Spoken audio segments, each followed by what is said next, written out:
શ્રી હરિ અને શિવ પૂજાનો મહિનો વૈશાખ મહિનો કહેવામાં આવે છે. આ દિવસોમાં ભગવાન વિષ્ણુની વિશેષ પૂજા કરવાની પરંપરા છે.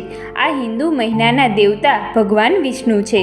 તેથી પુરાણોમાં કહેવામાં આવેલું છે કે વૈશાખ મહિનામાં ભગવાન વિષ્ણુની પૂજા કરવાથી અનંત ગણું શુભ ફળ મળે છે. સ્કંદ પુરાણમાં પણ કહેવામાં આવેલું છે કે વૈશાખ મહિનામાં સ્નાન અને દાનની સાથે ભગવાન વિષ્ણુની પૂજા અને ઉપવાસ કરવાથી જાણીએ અજાણીએ કરેલ તમામ પાપોનો નાશ થાય છે. પદ્ય અને વિષ્ણુ ધર્મોત્તર પુરાણમાં પણ કહેવામાં આવેલું છે કે વૈશાખ મહિનામાં ભગવાન વિષ્ણુની પૂજા કરવાથી અનેક ગણું પુણ્ય મળે છે. તો મિત્રો, આજના વિડીયોમાં આપણે વૈશાખ મહિનામાં સ્નાન અને જળદાનના મહત્વ વિશે તેમજ જાણીશું કે ભગવાન વિષ્ણુની પૂજા કેવી રીતે કરીએ તો અનંત ગણું શુભ ફળ મળે છે એના વિશે. તો મિત્રો, વિડીયો અંત સુધી જુઓ અને જો તમે અમારી ચેનલમાં નવા હોય તો ચેનલને સબસ્ક્રાઈબ કરી બેલ આઇકન દબાવી દેજો, જેથી આવનારા બધા જ વિડીયોની અપડેટ મળતી રહે. વૈશાખ મહિનાને સ્કંદ પુરાણ, પદ્ય પુરાણ, બ્રહ્મ વૈવર્ત પુરાણ અને મહાભારતના ગ્રંથમાં ખૂબ જ વિશેષ માનવામાં આવેલું છે.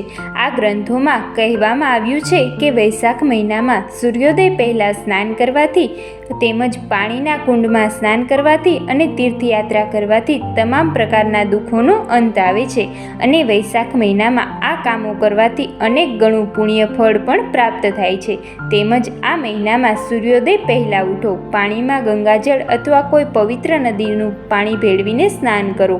આ પછી સૂર્યને અર્ઘ્ય ચડાવો. ભગવાન વિષ્ણુની પૂજા કરવાનો સંકલ્પ લો અને પૂજા બ્રાહ્મણ દ્વારા કરવામાં આવે તો શ્રેષ્ઠ રહેશે. ત્યાર પછી પૂજામાં ભગવાન વિષ્ણુને પંચામૃતથી સ્નાન કરાવો અને ચરણામૃત લો. પછી પૂજામાં ઓમ નમો ભગવતે વાસુદેવાય નમઃ મંત્રનો જાપ કરો. ભગવાનને ફૂલ, ધૂપ, પ્રસાદ વગેરે ચડાવો. દીવો પ્રગટાવો અને વિષ્ણુ સહસ્ત્ર નામનો જાપ કરો. વ્રતની કથા સાંભળો અને બીજા દિવસે એટલે કે દ્વાદશીના દિવસે બ્રાહ્મણોને ભોજન કરાવો અને દાન કરીને આશીર્વાદ મેળવો. તેમજ મિત્રો, આ દિવસે તમે ક્યાં ક્યાં શુભ કાર્ય કરી શકો છો તે પણ હું જણાવું છું. તો મિત્રો, સવારે તુલસીને જળ અર્પણ કરો અને સાંજે તુલસી પાસે દીવો પ્રગટાવો. ભગવાન વિષ્ણુની સાથે દેવી લક્ષ્મીની પણ પૂજા કરો. મંદિરમાં જઈને ધ્વજ અથવા પાણીથી ભરેલ માટલીનું દાન કરો અને ભગવાન શિવની સામે દીવો પ્રગટાવો અને શ્રીરામના નામનો જાપ 108 વાર કરો. ત્યાર પછી શિવલિંગ પર જળ ચડાવો અને કાળા તલને અર્પિત કરો. મિત્રો, આવા જ અવનવા ધાર્મિક અને શાસ્ત્ર સંબંધિત વિડીયો જોવા માટે અમારી ચેનલને સબસ્ક્રાઈબ જરૂરથી કરી લેવી. અને મિત્રો, આવનારો વિડીયો તમે કયો જોવા માંગો છો એ કમેન્ટમાં જણાવો. અને મિત્રો, આ કળિયુગના યુગમાં અમે એક ધાર્મિક ચેનલ બનાવીને દરેક લોકો સુધી ધાર્મિક જ્ઞાન પ્રસારિત કરવા જઈ રહ્યા છીએ.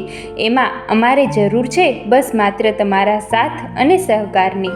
તો મિત્રો, આ વિડીયો વધુને વધુ લોકોને શેર કરો અને સાચા મનથી કમેન્ટ જરૂરથી કરવી. ધન્યવાદ.